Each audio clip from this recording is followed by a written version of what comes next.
நமஸ்காரம். உங்கள் அன்பிற்கும் அபிமானத்துக்கும் வித்யாபுத்திரன் விஜயராஜா குளத்தூர்லேருந்து பேசுகிறேன். இது என்னுடைய 223வது வீடியோ.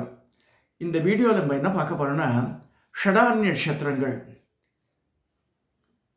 இது சாய்குமார் ஒரு புத்தகத்தை எழுதியிருக்கார். இந்த புக்கு மத்தியானம் ஷெல்ஃபில் பார்க்கும்போது டக்குன்னு கிடச்சிது எனக்கு. மகேந்திரவாடி உமாசங்கரன் பேசும்போது இவரை பற்றி மென்ஷன் பண்ணியிருக்காருன்ட்டு. மகேந்திரவாடி உமாசங்கர் ஷடாரண்ய நட்சத்திரத்தை பற்றி சொல்லியிருக்கார் நிறைய புக்கில். பட் இதில் பார்க்கும்போது ரொம்ப வெரி இன்ட்ரெஸ்டிங். இந்த இதில் என்னென்னா, முதலே இந்த மேப்பை காமிச்சிடுறேன். இந்த கோவில்கள்லாம் அப்படி போகிறோண்டு ஷட்டுனால 6. ஸோ இதெல்லாம் ஆற்காட்லேயே இருக்குது. ஆற்காடு சுற்றி ஸ்டார்டிங் ஃப்ரம் இந்த வாலாஜாலேருந்து ராணிப்பேட்டை, மேல்பாடி, புதுப்பாடி, வன்னிவேடு மாதிரி இடத்துலலாம் இருக்குது. முத்துக்கடை பக்கத்துலலாம் இருக்குது. இது ஒரு நாள்லேயே கவரேஜ் பண்ணலாம். காலையில் ஒரு 6-7 மணிக்குள்ளே ஆரம்பிச்சுன்னா சாயந்தரம் 6 மணிக்குள்ளே முடிச்சிடலாம். அதை ஷடாரண்ய நட்சத்திரம்னு பேர். இதில் சப்த ரிஷிகள், நம்ம சொல்கிற சப்த ரிஷி மாறிப்படுது ஒரு தெரியும். அத்ரி, பிருகு, குத்ஸ, வசிஷ்ட, காஷிப, ஆங்கிரச, கௌதம. இது சந்தியாவந்தன மந்திரத்திலே வருது, இந்த சப்த ரிஷிகளுடைய பெயர்கள். ஆங்கிரசர் தான் முதல்ல ரிஷி. ஸோ இதை பார்த்துருக்கோம். இப்போ ஷடாரண்ய நட்சத்திரங்களை வரைபடம் பார்த்துருக்கோம். இப்போ ஒவ்வொரு கோவிலாக நான் சொல்கிறேன். இந்த 6 கோவில்கள் என்னென்னு அதனுடைய பலன்களும் சொல்கிறேன். ஏன்னா இதில் ரொம்ப அழகாக சின்னதாக போட்டுதான் கூட ரொம்ப அழகாக போட்டிருக்கார் அவர் சாய்குமார். அவர் நிறைய தடவை மகேந்திரவாடி உமாசங்கரன் கிட்ட டிஸ்கஸ் பண்ணியிருக்காரு அதை பற்றி. So I thought of sharing with you. இந்த புக்கு இது மெட்ராஸிலே கிடைக்கிறது. ஃபஸ்ட்டு கோவில் ஷமீபனம் பேர். இந்த இடம் சென்னை வாலாஜாபேட் பெங்களூர் பாதையில் வாலாஜாவில் அரசினர் மேல்நிலைப் பள்ளி மற்றும் அரசினர் மருத்துவமனைக்கு எதிரில் செல்லும் வன்னிவேடு கிராம பாதையில் சென்றால் ஊர் வரும். இது பெரிய ராஜகோபுரத்தோடு பார்க்கலாம்.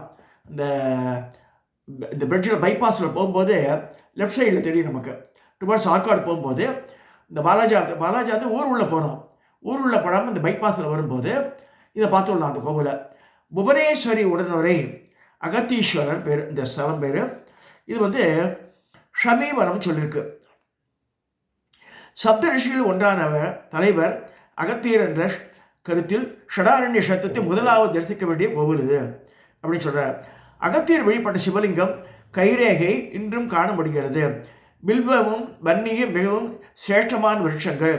இது ரெண்டுமே அங்கே அந்த கோவில் உள்ளே இருக்குது.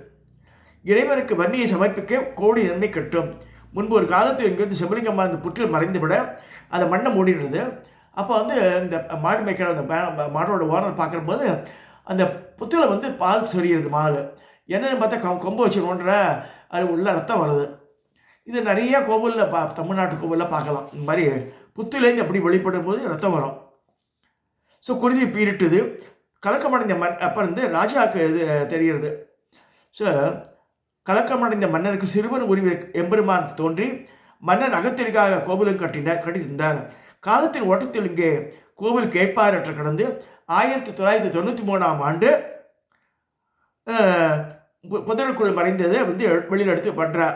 உழவாறு பணி செய்யும் போது திருப்பி இறைவன் அந்த 93ல் ஒரு பிராமண பையனாக வரார். அடியார்கள் முன் தோன்றி சொல்கிறார். ஒரு அடியாரை கூப்பிட்டு உங்கள் வீட்டில் பட்டுப்புடவை இருக்குது, அது கொண்டு அம்பாள் கட்டுன்றார். சொல்லிவிட்டு அப்படி சிவன் உள்ளே போய் கருவறையில் போய் மறைஞ்சு போயிடுறார் அவர். இது 1993 டுக் பிளேஸு. இந்த இடம் என்ன சொல்கிறது, ஷமீவனம் என்ற வன்னிவேடு, வன்னி மரங்கள் இருக்குங்க. ஸோ 1997ஆம் ஆண்டு திருப்பணி மேற்கொள்ளப்பட்டு 2007 என்று 63 சிலைகள் பிரதிஷ்டப்பட்டது. நான் 40 வருஷ காலமாக தவம் பண்ணுறேன். அந்த கோவிலுக்கு போனோம். சமூகம் I could not get down from the car. நான் மேலே போயிட்டு இருப்பேன், இல்லை வேறு அவசர நிமித்தமாக போயிடுவேன். அது ஒவ்வொரு தடையும் மனசு அடிச்சுக்குவோம். அந்த புவனேஸ்வரி சமேத, ஏன்னா கொட்டையாக எழுதியிருப்பான் அந்த காம்பவுண்டில், ஸ்ரீ புவனேஸ்வரி அம்பாள் சகித அகத்தீஸ்வரன். அந்த கோவிலுக்கு நிறைய எங்கள் அக்காவோட பொண்ணு விஜயான் பேருக்கு இதில் இருக்கா, குரம்பேட்டில் இருக்கா.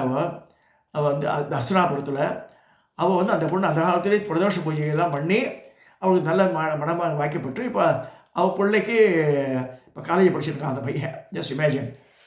ஸோ அது மாதிரி நல்ல வரப்பிரசாதியான ஈஸ்வரர்கள். அவள் வீட்டிலேருந்து இதெல்லாம் கொடுத்து டேப் ரெக்கார்ட்லாம் எடுத்து போய் ருத்ரம் ஜமக்கெல்லாம் போட்டு எல்லாம் பண்ணுவோம் அந்த காலத்தில். ஸோ ரெண்டாவது காடு சூதவனம்ன்றது மாங்காடுன்னு பேர். அங்கேயே இருக்குது மாமரக்காடு. இங்கே வந்து புதுப்பாடின்னு பேர் இந்த இடம் பேர். இங்கே வந்து பரத்வாஜேஸ்வரர் கோவில். இது வந்து தர்ம சம்பத்தின் உடனே பரத்வாஜேஸ்வரர். ஆற்காடு செய்யார் பைபாஸ் செல்லும் கலவை மற்றும் செய்யார் செல்லும் சாதியில் பூங்கோடு கிராமத்தை அடுத்து வரும் புதுப்பாடி பச்சையம்மன் கோவில் பேருந்து நிலையத்திற்கு எதிரே உள்ளது. ஆற்காட்டுக்கு தென்கிழக்கே 10 கிலோமீட்டர் தொலைவில் பாலாற்றின் தென்கரையில் அமைந்துள்ளது. வன்னிவேடிலிருந்து வரும்போது மேம்பாலத்துக்கு அடியில் வந்து ஆற்காடு பாதையை பிடித்து வரதராஜ பெருமாள் கோவில் இருக்குது. அந்த ஆற்காடு அதில் அங்கே போய் திரும்பி போனால் இந்த கோவிலுக்கு போகலான்னு வருது. ஸோ வாலாஜார் வந்து குடிமல்லம் செல்லலாம். ஆனால் இந்த பாதை குண்டும் குழிமாக உள்ளதால் அந்த மாதிரி அதில் போக வேண்டாம்னு சொல்கிறார் இவர் ஆத்தர். ஸோ ஷடாரண்ய கஷேத்திரங்கள் வரிசையில் இது பார்த்தாச்சு. முதல்ல வழிபாடு கோவில் பார்த்தாச்சு. சுயம்புலிங்கம் பல்லவர் காலத்து கோவில். பரத்வாஜர் வழிபட்டதால் பரத்வாஜர் கோத்திரக்காரர்கள் அவசியம் போய் பார்க்கணுன்றார். பரத்வாஜரின் திருவுருவச் சிலை இந்த கோவில் இருக்குது. இங்கே புதுப்பாடின்ற கோவிலில் பரத்வாஜேஸ்வரர் அம்பாள் பேர் தர்மசம்பர்த்தினை கட்டாயம் பார்க்க வேண்டியது சொல்லப்படுறது. இன்றும் அருகே மாங்காடு என்ற பெயரில் கிராமம் உள்ளது. கஜபிருஷ்ட அமைப்பில் இந்த விமானம் அமைஞ்சுள்ளது போட்டிருக்க. ஸோ ஆவணி மாதத்தில் 1720ஆம் ஆண்டு கோவில் புனரமைக்கப்பட்டதாக சொல்லப்படுகிறது.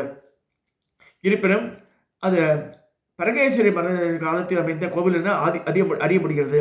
வரும்படியில் ஊரான பூங்கோடு கிராமம் என்பது பூவனமாக இருந்து பூங்காடு என்ற பெயர் பெற்றது. பௌர்ணமி பிரதோஷம் விசேஷ பூஜைகள் நடக்கிறது. இது வந்து ரெண்டாவது இது பார்த்தாச்சு. மூன்றாவது குடமல்லிக்காடு. குடிமல்லூர் குடிமல்லூர் சொல்கிறார். இது வந்து சென்னை பெங்களூர் சாலையில் பாலாஜாப்பேட்டையிலிருந்து இடது சாலை குடிமல்லம் செல்லும் இதில் அணைக்கட்டு ரோடுக்கு செல்லும் பாதையில் முருகன் கோவிலுக்கு அருகில் உள்ளது. லங்கை அகதிகள் முகாம் மற்றும் மற்றொரு இடம் அருகே பூமியின் இந்த ஊரில் வந்து குடிமல்லத்தில் வந்து 2 கோவில் இருக்குது. ஒன்று வந்து திருமல சுந்தரி சமேத அகத்தீஸ்வரர் அத்திரீஸ்வரர். இன்னொன்று வந்து பூமிநாதேஸ்வரர். அது வந்து இது கிடையாது, இந்த ஆற்காட்டில் வராது. ஸோ இந்த 2 கோவில்கள் அருகருகே உள்ளது. ஷடாரண்ய கஷேத்திரத்தை அத்திரீஸ்வரர் திருக்கோவில் அத்திரி மகரிஷி வழிபட்டு உள்ளார். பிரம்மனின் தளவ வலிமையால் படைக்கும் தொழிலில் உதவி புரிய சப்த ரிஷிகளை பிரம்மன் உருவாக்கினார். ஆனால் உலக வாழ்வியல் பற்றி அறிந்து கொள்ள பிரம்மனுடன் கேட்க அவர் ஆக்கியமடைய அத்திரி மகரிஷி பூமியில் பிறந்து தபம் செய்கிறார். தன் தவத்திலிருந்து வெளிப்பட்ட ஒளிப்பழம்பு கடலை பறித்த ஒளியோடு விழவே அதுதான் சந்திரன். பிரம்மா அதை சிரசின் மேல் அணிந்து பின்னர் பார்க்கடலை கடையும் போது அதனை சந்திரனாக வெளிப்பட செய்தார். மற்றும் தத்தாத்திரேயர் அத்திரி சம்ஹிதை அவரால் இயற்றப்பட்டது. ராமாயணத்தில் ராமர் வனவாசத்தின் போது அத்திரி ஆசிரமத்தை அடுத்த அரிசியா சீதா தேவிக்கு பதிவித்யா தம்பத்தை எடுத்து சொன்னாலாம் வருது. ஸோ அத்திரி மகரிஷி இந்த பெருமானை வெளிப்பட்டதாலும் இரு தளத்திற்கு தொடர்புள்ளது அப்படின்னு சொல்கிறார். ஸோ இது வந்து மூணாவது. அடுத்து நாலாவது காரைக்காடு. இங்கே வந்து கௌதமேஸ்வரர் திருக்கோவில் போட்டிருக்கு. கிருபாம்பிகை சமேத கௌதமேஸ்வரர். பாலாஜாவிலிருந்து வரும்போது காரை கிராமத்தில் இடப்புறம் திரும்பி காரை கிராமத்துக்கு பாதை செல்லும் வழியில் 1 கிலோமீட்டர் தொலைவில் அரச மரத்தோட விநாயகர் இருக்கார். அங்கே இடப்புறம் திரும்பினால் இந்த கோவில் அடையலாம் சொல்லப்படுறது. ஸோ காஷிபர் கௌதமர் அவர் குரு சிஷ்யார். ஸோ இருவரும் ஒரே காட்டில் புஜித்தனர். அவர் கௌதம மகரிஷி வழிபட்ட தலம் இது. நோய் தீர்க்கும் பெருமானாக விளங்கி வருகிறார் இவர். ஒரு வகை காட்டு மரங்கள் இருந்த பகுதியால் இது வந்து காரைக்காடுன்னு சொல்லப்படுறது. அடுத்தது 4 பார்த்தாச்சு. 5வது காடு என்னன்னு பார்த்தா பில்வவனம். அவரக்கரைன்ற ஊரில் இருக்கு. இங்கே வந்து யாருன்னா காஷ்யபேஸ்வரர். காஷ்மீர்ன்ற பேரே வந்து காஷ்யப மகரிஷால் காஷ்மீர்ன்ற பேரே வந்து சொல்லப்படுறது. ஸோ பல மரங்கள் பழங்கள் நிறைந்த காடாக இருந்தபோது காஷ்யப முனிவர் உருவாக்கி வெளிப்பட்ட தலம். சப்த ரிஷிகளில் ஏனையோர் வால்மீகியிடம்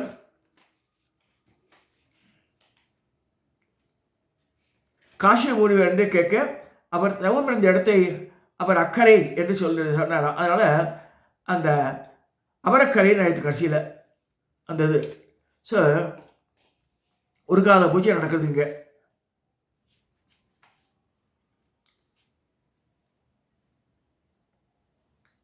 பரமபதினி உடனே காஷ்யபேஸ்வரர் இந்த சுவாமி அம்பாள்.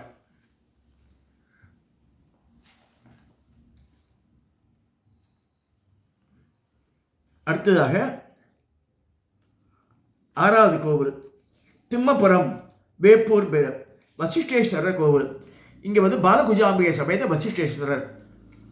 ஆற்காடு செல்லும் பாதையில் வேலூர் பாதையில் 1 கிலோமீட்டர் தூரத்தில் உள்ள ஊர். பாலாற்றின் தென்கரையில் வாலாஜாவிலிருந்து 7 கிலோமீட்டர் மேற்கே உள்ள ஊர். அப்பல்லோ KH மருத்துவமனைக்கு எதிரே உள்ளது. மேல் விஷாரத்திலிருந்து சுமார் 1 கிலோமீட்டர் தூரத்தில் உள்ள சென்ட் ஜோசப் பள்ளிக்கு செல்லும் பாதையில் இடதுபுறம் ஊர் உள்ளது. சாலையை கடக்கும் போது மிகுந்த கவனம் தேவை. ஊர் பெயர் பலகை உள்ளே இடப்புறம் சென்றால் கோவில். சுவாமி சுயம்பு அருணகிரிநாதன் திருப்புகளில் இடம்பெற்ற ஸ்தலம். 1446ஆம் ஆண்டு விஜயநகர பேச கல்வெட்டின் மூலம் பாலாற்றின் வெள்ள தடுப்பு பற்றி பிறப்பித்த செய்தி கோவிலின் தொன்மைக்கு பறைசாற்றுகிறது. சிவராத்திரி அன்று இவருக்கு விசேஷ பூஜைகள் உண்டு. இவருக்கு பொங்கல் படைத்து வேப்பம்பு மற்றும் வில்வ மாலை சாற்றினால் கல்வி கலைகளில் சிறந்து விளங்கலாம் சொல்லப்படுறது. உத்திரட்டாதி நட்சத்திரத்து ஜோதி வடிவாக காட்சி அளித்ததால் அந்த நட்சத்திரத்துக்கான வாழ்நாள் முழுவதும் இந்த கோவிலை வந்து செய்யணுன்றார். இந்த 6 முடிஞ்சுது. 6 காடுக்கு 6 காடு முடிஞ்சுது. 7வது ராட்சத்தபுரம் இருக்கு. விஷமரக்காடு. இதுதான் விஷாரண்யம். மேல் விஷாரம் கீழ் விஷாரம் சொல்கிறா இல்லையா. விஷ ஆரண்யம் கள்ளிக்காடு நிறைஞ்சது இதுதான் விஷாரம். வேப்பூருக்கு மிக அருகிலே 1 கிலோமீட்டர் தூரத்தில் இருந்து தலம். சாலையிலிருந்து கோவில் தெரியும். பாலத்தின் கரையில் உள்ளது. இங்கே வடிவுடை அம்மன் சமேத வால்மீகீஸ்வரர் இருக்கு. அந்த கோவில் இருக்கு. சுயம்பு மூர்த்தம் வால்மீகி பிரதிஷ்டை செய்த கோவில். குழந்தை பாகியம்னா இந்த கோவிலை போய் வேண்டிக்கணும்ன்ற. சில விஸ்வாமித்திரர் வழிபட்டதாக கூறுகின்றன. விஷமர காடுகள் இருந்ததால் விஷாரம் என்று பெயர் பெற்றது. ராட்சத்தபுரம் என்ற புராதன பெயரும் உண்டு. சமஸ்கிருத விஷாரன் என்பதற்கு துண்டு பாகம் இதர பகுதி என்ற பொருளும் உண்டு. எனவே இது கள்ளிக்காடு நிறைஞ்ச வனமாகவும் இருக்குது. ஸோ இந்த இந்த புக்கு வாங்கினா என்ன லாபம் திருப்பி காமிக்கிறேன். இந்த மேப்பு ஷடாரண்ய நட்சத்திரத்து இது இருந்தால் நம்ம வந்து ஒரு நாளே பார்த்துடலாம். காலையில் சாயந்தரத்துக்கு பார்த்துடா. இது ஆத்தர் வந்து K. சாய்குமார் அரும்பாக்கம் தான் இருக்கார். இது இந்த கையேடு இதில் வந்து என்ன அட்வான்டேஜ்னா இதில் ஒவ்வொரு குருக்கள் பேர் போட்டு அவள் ஃபோன் நம்பருக்கு கொடுத்துருக்கா. ஸோ போகிறவா வந்து இன்ஃபர்மேஷன் கொடுத்து போனால் ஈஸியாக தெரிஞ்சிக்கலாம். ஒரு நாளைக்கு கவரேஜ் பண்ணிடலாம் நம்ம. ஸோ அந்த லீவு நாளில் இதெல்லாம் போயிட்டு வாங்க. அதான் நான் சொல்லுவேன். நான் படங்கள் ஒவ்வொரு கோவிலாக கற்றுக்கா பாருங்கள்.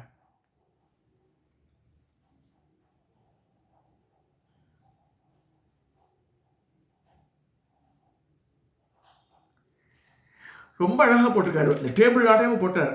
மெசேஜஸ் எல்லாம் யார் யார் இது அம்பாள் பேர் என்ன, சுவாமி பேர் என்ன, குருக்கள் பேர் என்ன, அவர் ஃபோன் நம்பர் என்ன எல்லாமே கொடுத்துருக்கா அதில். சரி கட்டாயம் இது பொக்கிஷமான இது நிறைய பேஜஸ் ஒன்றும் கிடையாது. நம்பர் ஆஃப் பேஜ் 20 பேஜில் முடிஞ்சிருது. புக்கே வந்து 28 பேஜ் தான் இருக்குது. But worth buying. இது கட்டாயம் வச்சுக்கணும். கையேடாக வச்சுட்டா ஆற்காடு போகிறவா கட்டாயம் பார்க்கலாம். 6 காடு ஷட் ஆரண்யம்னா 6 காடுகள். 6 காட்டுலேயும் அந்த சப்தரிஷிகள் 7 கோவில் இருக்குது. ஸோ 7 பேர் வழிபட்ட ஒவ்வொரு கோவிலுக்கு அவளே பிரதிஷ்டை பண்ணி வழிபட்டிருக்கா. கட்டாயம் தெரிஞ்சுக்கணும். அதை நம்ம தமிழ்நாட்டில் சென்னைக்கு பக்கத்துலேயே இதெல்லாம் இருக்குது. கட்டாயம் பார்க்க வேண்டிய ஸ்தலம். இது விலையே 12 ரூபா தான் போட்டிருக்குது. இதை சொல்லி இந்த 223வது வீடியோவை நான் நிறைவு செய்கிறேன். தயவுசெய்து சப்ஸ்கிரைப் பண்ணுங்க, ஷேர் பண்ணுங்க, லைக் பண்ணுங்க.